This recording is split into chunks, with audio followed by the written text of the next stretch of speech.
waa la soo kaxeeyey isaga oo uu ku lamaan yahay nin kale oo isaguna Afrikaan madow ah. Labada nin waxaa loogu talagalay in la adoonsado oo la iibiyo. Waxaa la keenay suuqii addoommada lagu kala iibsan jiray. Waxaa lagu daray safkii taagnaa fagaaraha sayladda.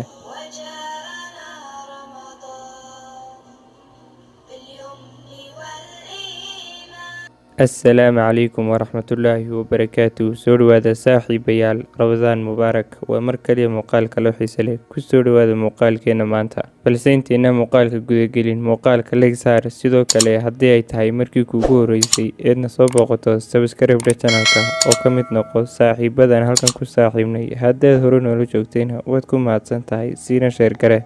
Fikirkaagu waa hoggaanka noloshaada. Haddii aad aaminto inaad madaxweyne noqoto, waad noqon kartaa, kuna dadaasho waxaadna tahay waxaad aaminsan tahay. Qisadeena maanta waxay ka hadlaysaa nin la odhan jiray Kaafuur, kaasi oo ahaa addoon markii dambena noqday madaxweyne. Qisaduna waxay u dhacaysaa sida tan. Waxaa jiray nin la odhan jiray Kaafuur oo addoon ahaa. Wuxuu ahaa nin madow oo Afrika laga kaxeeyey. Waxaa la geeyey cariga Masar ee magaalada Qaahira, isagoo silsila ku xidhan yihiin oo uu ku lamaan yahay nin kale oo isaguna Afrikaan madow ah. Labada nin waxaa loogu talagalay in la adoonsado oo la iibiyo. Waxaa la keenay suuqii addoommada lagu kala iibsan jiray. Waxaa lagu daray safkii taagnaa fagaaraha sayladda. Iyaga oo aan weli la kala iibsan ayaa Kaafuur saaxiibkii su'aalay, maxaad doonaysaa inaad mustaqbalka noqoto? Wuxuu ugu warceliyey, waxaan jecelahay inuu ii iibsado nin hilible ah oo aan hilibkaas u googo oo aan halkaas weligay ku noolaado, maalin kastana hilibka aan cuno oo aan maalinna gaajoonin. Kaafuur baa ku yidhi, anigu waan kaa duwanahay oo waxaan jecelahay inaan waddankan addoonsiga laynoo keenay inaan madaxweyne ka noqdo.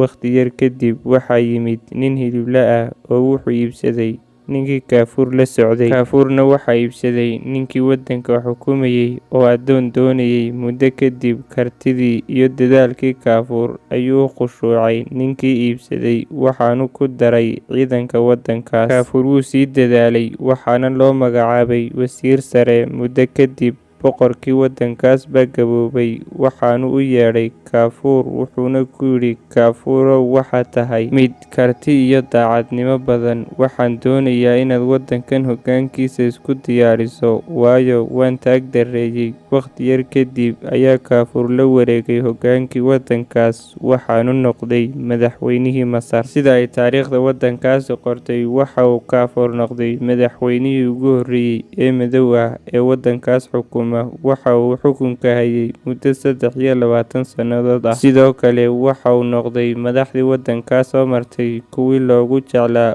uguna daacadnimada badnaa. Sida ay taariikhyahanada waddankaasi sheegaan, intii uu waddanka Masar hayay ama uu hogaaminayay, waxay dowladdiisu noqotay tii ugu quwadda badnayd dowladihii berigaas soo maray. Waxaa ka baqi jiray dowlado badan oo dunida ka atoorin jiray berigaas. Dowladdii Faadumiyiinta ee Shiicada oo damcday inay qabsato waddanka Masar lafteedu way u badheeri kari weyday dowladda uu hogaaminayo Kaafuur, waxaanay halays ka dhigan jirtay, Masar ma weerari karno ilaa intuu dhagaxa madow meesha ka dhaqaaqayo. Dhagaxaas madow waxa ula jeedeen inta uu Kaafuur xilka ka degayo. Sida ku cad diiwaanada taariikhda Masar, waxaa la sheegay intii uu Kaafuur xukumayay waddanka Masar inuu gaadhsiiyey horumar aad u sarreeya, waddankana ka dhigay mid hodan ah. Waxaa weli laga sheekeeyaa Kaafuur geesinimadiisii, kartidiisii iyo dadaalkiisii, halka uu waddanka iyo naftiisaba gaadhsiiyey. Haddaba daawadow, ma odhan karnaa fikirkaagu waa hoggaanka naftaada, oo wixii aad ku fikirto kuna dadaasho waad gaadhi kartaa.